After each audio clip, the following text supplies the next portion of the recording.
Again. Okay. Hi, everyone. My name is Arlette. I'm speaking to you from The Hague in the Netherlands. Today, I have the pleasure of interviewing Jeffery Giesener. This is part 3 of a podcast that we're doing, so be sure to catch part 1 and part 2.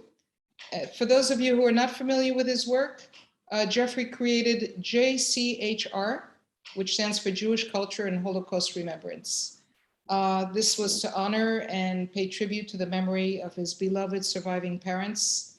His group is comprised of Jewish survivors and their children and grandchildren, and people who lost dear ones in the Holocaust, and anyone with an interest in Jewish topics. In part 1, we heard about those in his family who survived and those who perished, those who were murdered. I don't like the word perish so much. About Jeffrey's trauma, about Jeffrey's amazing movie club, pardon if that's not the word. And in part 2, we talked a lot about his love of baking, which he inherited from his mother, who had so many recipes that his sister gathered and transcribed, and Jeffrey's amazing baking and cooking, all this in loving memory of his mother. We talked about how his mother never spoke about the Holocaust to her dying day. And even when she gave her life interview to Jeffrey's sister, she skipped that entire period that she was in Auschwitz and absolutely refused to ever discuss it.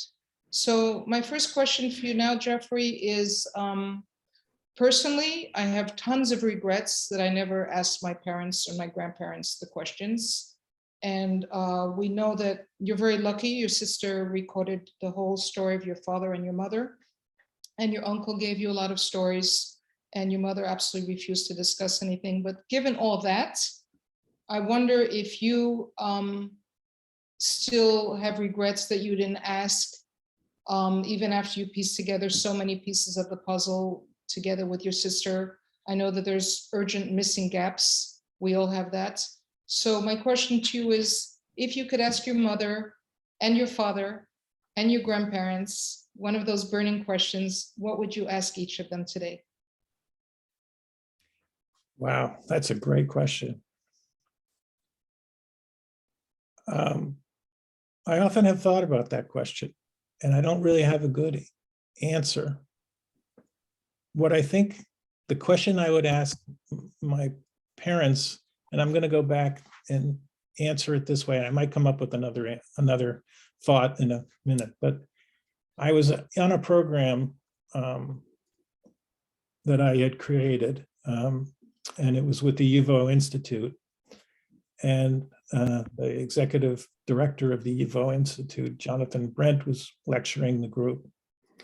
And Tell us, please, what YIVO stands for. Yeah, YIVO is the Yiddish Institute of both Germany, and it's based in both Germany and New York City, and it's the world's largest repository of Yiddish data and anything Holocaust related, be it after Yad Vashem, who obviously is the top repository. But so I have to take you back a couple of steps. For the movie club, I, in sort of January of 2021, thought, well, geez, how do I improve the experience of our members? And this was in the middle of COVID. And when I was watching these movies, I thought it would be interesting to get the perspective of the people who made the movies. And so I wrote cold emails to the producer, to the actors, to the screenplay the writers. And through my research, I found contacts. And so I just said, this is who I am. I am in charge of the movie club for a second generation group here in San Diego, California. And I've watched a movie and I want to bring your movie to the club. Maybe you would be interested in telling me a little bit about some of the backstory of building the movie. And I sent out a dozen emails because I had a bunch of movies that I was interested in doing. And it was amazing. I almost got back like 8 out of the 12 emails with responses. And so I went to some of the top movies that I thought would be great for the club. And I asked them if they would be willing to come to the through Zoom and present the movie directly. And virtually everyone I asked said yes. Now it could be because COVID, they were sitting on their hands and not having any work to do because we were in the middle of COVID. But I started bringing really interesting people to the movie club, which also started me thinking in the early part of 2021, maybe I could do the same thing in a much broader perspective, not just only San Diego, but I'm starting to feel like there's a second generation world out there that I'm not able to touch. And so in May of 2021, I founded the Jewish Culture and Holocaust Remembrance Group on Facebook. And I brought those same artists to my programs because we were still in COVID. So I had really started out with some really interesting artists. For instance, I had Maestro Murray Sidlin, who did a movie called Defiant Requiem, and he has been taking his orchestra to Terezin and replicating the Verdi's Requiem in the basement of Terezin, the concentration camp. And the story that he tells about the movie, I just lost the name, Defiant Requiem, is amazing. And I recommend people to watch that film. But that was sort of the impetus of how the group started. And I've been doing programming ever since then. So I've done, quite a bit of programming. I do it mostly once a month. But the answer to your question really came from this YIVO meeting, because after doing the movie club for a long time, and I started the group in May of 2021, in January of 2021, a survivor came to that YIVO event. I didn't know, she just somehow heard about the event and came on to Zoom and introduced herself as a survivor. Her name was Ruth Lindemann, who lives in Seattle. And she was very active in contributing her thoughts and her eyewitness accounts of she was a child in Vienna while the Holocaust was going on.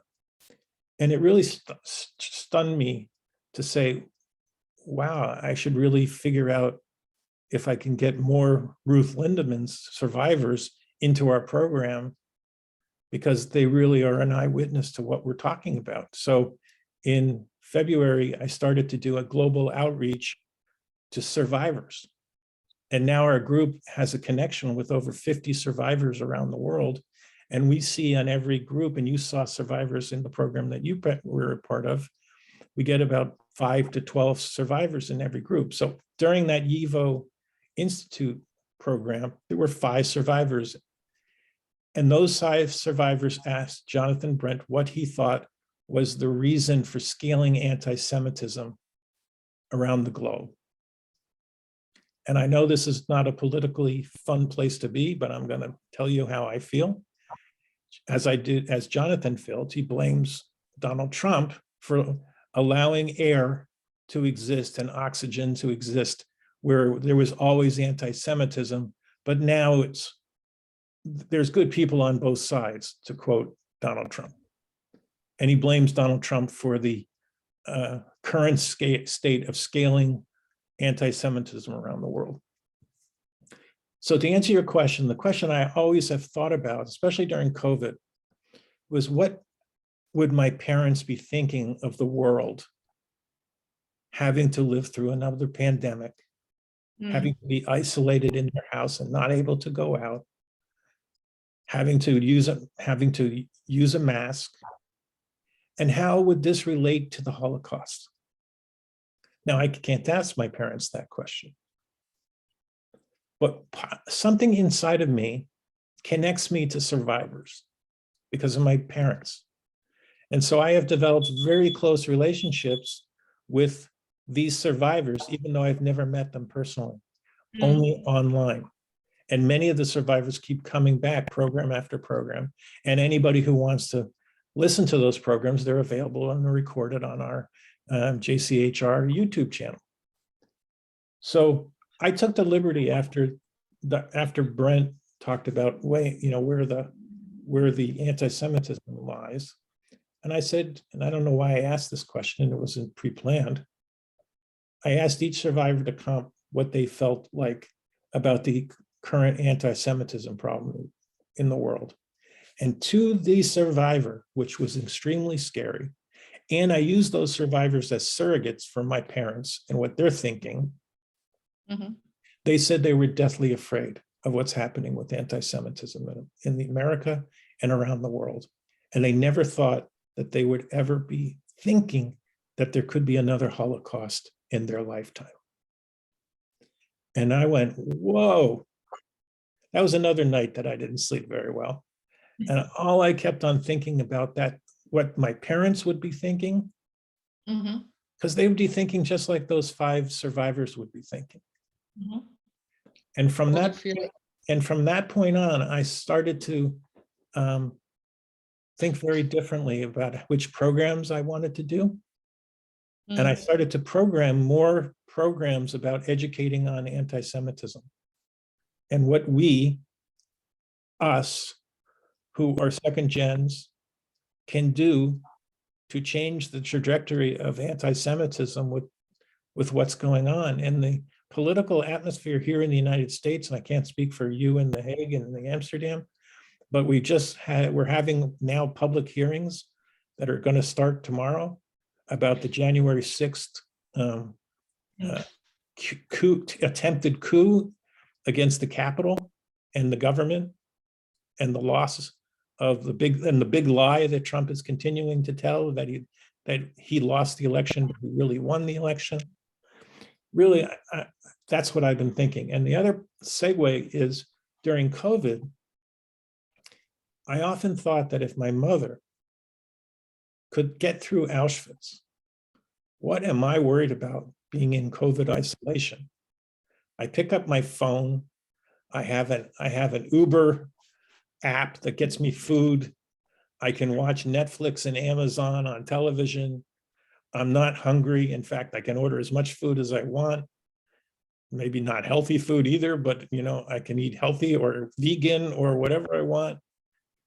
And I said to my son, and many times when I really was down, because it was really frustrating, and you're just sitting at home staring at 4 walls trying to figure out what you're going to do with your life and how long is this going to go on, that it really helped me to get me out of bad places and bad thinking that I can't do this, because I kept on thinking that my mom did it. And so I hope that somewhat answers your question. She would say, stop kvetching, you have it so good, don't be meshugana. So continuing about your mother, I read something that fascinated me recently, and I wanted to run it by you and get your opinion on this. I read that the many Holocaust camp survivors who never spoke to their children about their experiences could speak to their grandchildren about it. And for some reason, the wall was gone there. And I wondered what your experience was with your own children connected to your parents' Showa story. Great question. I can answer the first question really. Myra was really loved by my parents, and Myra really loved my parents as if they were her parents. And my parents felt Myra was their daughter, and they had a very, very close relationship. And even to today, if I bring up my mom's name, it'll bring tears to Myra's eyes. So the story of is interesting, because you're hitting on a very interesting point that I actually kind of almost forgot about. It isn't true that my mom never talked about the Holocaust. She never talked to my sister or myself about the Holocaust. But we had a cousin, remember I brought it earlier on, that I had a cousin who was from Czechoslovakia, the daughter of my mom's oldest sister, Aunt Edith. who never decided to get out of the Czechoslovakia before the Russians took over the country. And so she was trapped in the communist state. Her Orlinka, who was her daughter, was also trapped. And my mother, along with Orlinka's brother, who's in Aachen, worked to get Orlinka on a travels visa out of Czechoslovakia, which took years, to the United States and to come live in Allentown with us. And then she would be retrained to be a nurse, which was her profession in Czechoslovakia. The challenge was she was 50. She wasn't 20. So when she came to the United States, we lived in Allentown, about an hour and a half outside of Philadelphia. We knew a family member who was a immigration lawyer, was well known and very successful. And we hired him to get Orlinka a temporary work permit to be in the United States. That took maybe 12 to 20 different rides with Orlinka to Philadelphia for interviewing and so and so. And Aunt Edith never stopped talking about the Holocaust to her two children. So Peter doesn't really want to talk much about the Holocaust because he had it up to his neck from his mother. And Orlinka also talked about the Holocaust. So when they went together, my mother, Orlinka, and Myra, who drove to Philadelphia, Orlinka was always discussing the Holocaust with my mother. And my mother was responding to Orlinka in English while Myra was driving. Right. Myra was able to ask questions and follow the conversation and ask some questions about the Holocaust. And so I do know some things as far as research goes. And I do, when I learn something about the Holocaust, I can confer with Myra to know if she had any kind of an inkling from my mom. And sometimes she does, but most of the time not. The conversations, again, were restricted. Mom. Do you think your mother would have done this if you had been in the car? No. But she knew that your wife would tell you. Yeah, I know that for a fact. Sorry, I moved a little bit. Here's another thing. When I saw my uncle, my father's younger brother's Shoah interview, and it's over 2 hours long, he actually calls out in the interview that my father's wife was a Holocaust survivor from Auschwitz. And no matter how much he wanted to ask her questions and did ask her questions, she refused to talk to him about them. Wait, refused to talk to who? To your uncle? My uncle. Right. My dad's younger brother, who asked. She refused to talk to him. His name was Uncle Horst.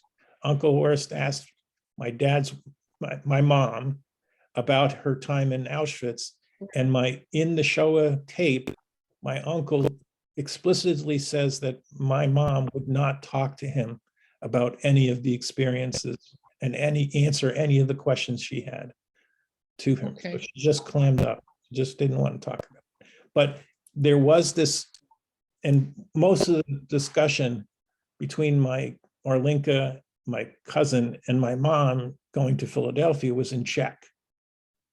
So they were, right. they were talking at light speed in Czech, and eventually, all of a sudden, Myra would say, "Slow down, can I have a translation in English?" So mom would give Myra a little bit of an English, but most of the conversation she would not know.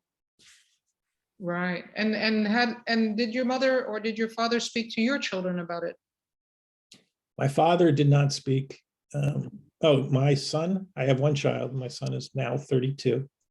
No, they never spoke to my son. Not that I know of. There was never a discussion. And I don't have a sense that Mark has any interest, and my son's name is Mark, has any interest in, he knows what I'm doing, But he hasn't come to me and said, Dad, why don't you sit down and tell me a little bit more about what you're doing? Why are you doing it? How are you doing it? Though he's very technically bright and he's very successful, he has never come and said, tell me why you're doing what you're doing or how you're doing it or what it means to you or anything. We never talk about that subject. So I don't want to push it on him, but honestly, some of the work that I'm doing now is to preserve these stories for our future and to put them into digital properties that will be seen forever. And at some point when he comes to want to know something, or his children want to know something, he will have a repository of programming that will be able to share the lessons of the Holocaust, which is my mission, honestly, since 2020, when I kind of woke up and I realized what I was missing. I'm missing a big part of what made me me. And So, it's really strange. And I can't put it in words really, but it is true. Jeffrey, this brings me to my last question for you. Now that you've been running the organization for 1.5 years, is that correct? 1 year. This May was 1 year. So a full year. Okay. So you've been running the organization for a full year. And looking back, what do you consider to be its highest accomplishments for both your members and yourself? And are you a different man today because of what you've been doing? So I'll answer the last question first. And I think it's a combination of meeting the second generation group here in San Diego, who I'm very friendly with, and many of the members there are now personal friends of mine. Being able to unlock my trauma. You indicated you have the kilos. That's why I wanted to make sure everyone knew you were in The Hague. But I have like the 800-pound gorilla that I used to have sitting on my shoulder. I'm feeling like I'm a calmer person today because I somehow have addressed my trauma.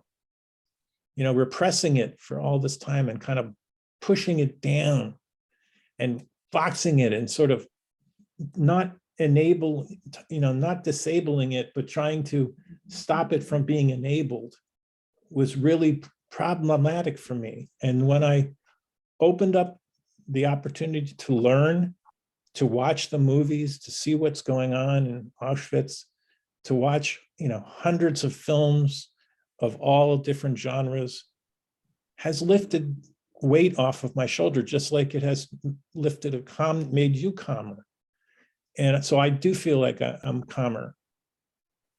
But I think that the combination of my iterative steps, one, meeting the second generation group in San Diego and allowing me to realize I wasn't alone and I wasn't going crazy was step one.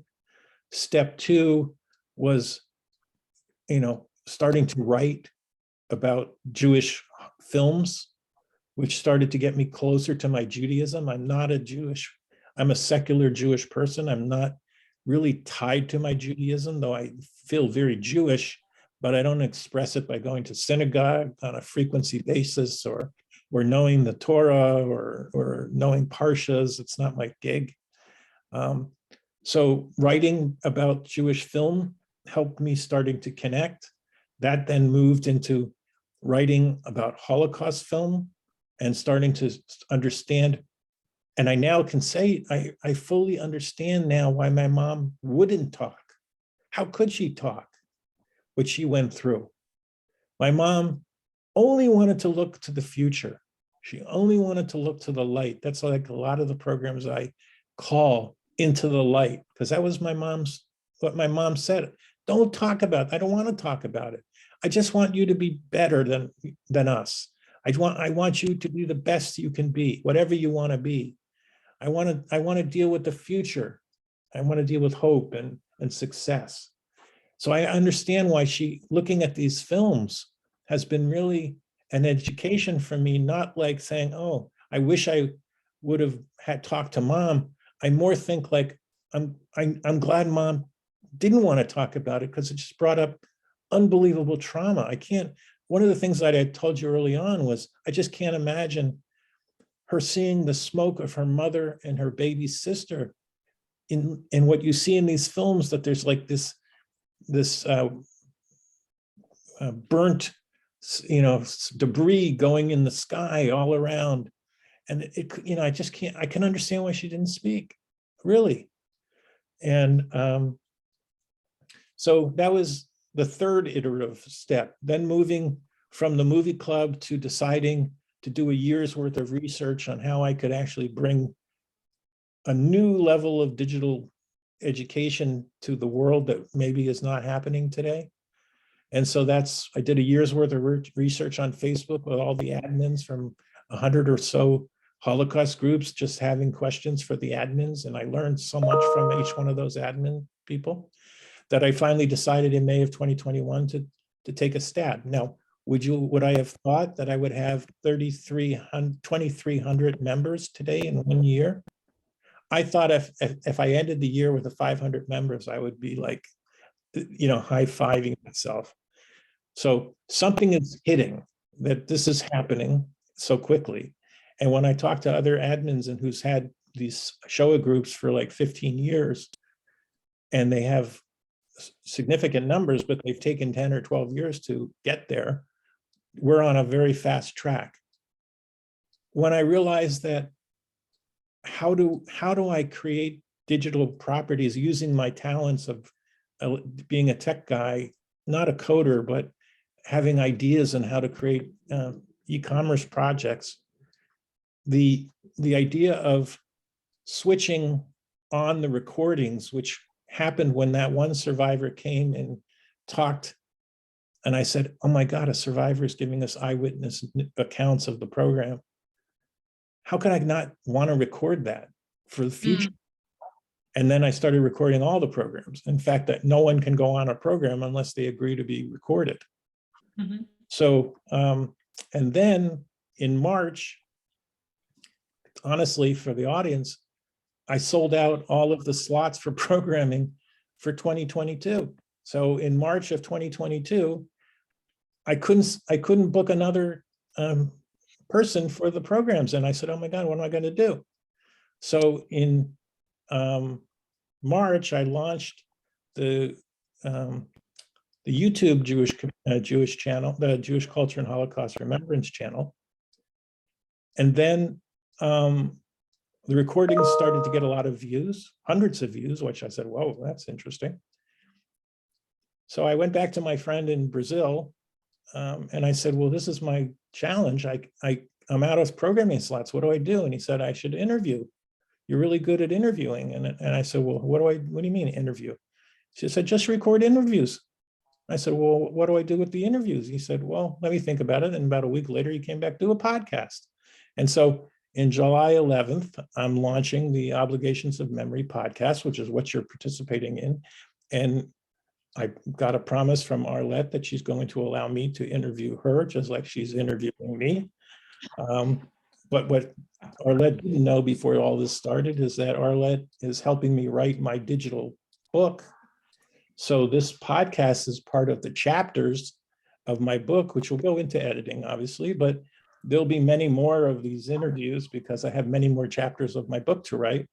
So I'll leave you with the end of this podcast. We'll have many more to come that Arlette is being privileged to help me with my own digital book production here, which she didn't know prior to today. So thank you so much, Arlette, for doing such a wonderful job of interviewing me. It's such a great turn of the turntable to be on the other side of the interview. And I hope you enjoyed the process of bringing my story out with me. I enjoyed it very much, Jeffrey. And I think what you're doing is a mitzvah. The fact that you helped me so much get over my trauma changed my life entirely. And I cannot believe for 1 minute that I'm the only person out there that you did this for. Perhaps I'm the only person telling you, but I'm sure there's many, many others who have super benefited from your openness and your welcoming and your sharing and your warmth. And it's just wonderful. So really a mitzvah, putting it mildly. Thank you for the opportunity to interview you, sweetheart. It was really, really fascinating. And Well, we're not done. We're not done. You got to come back.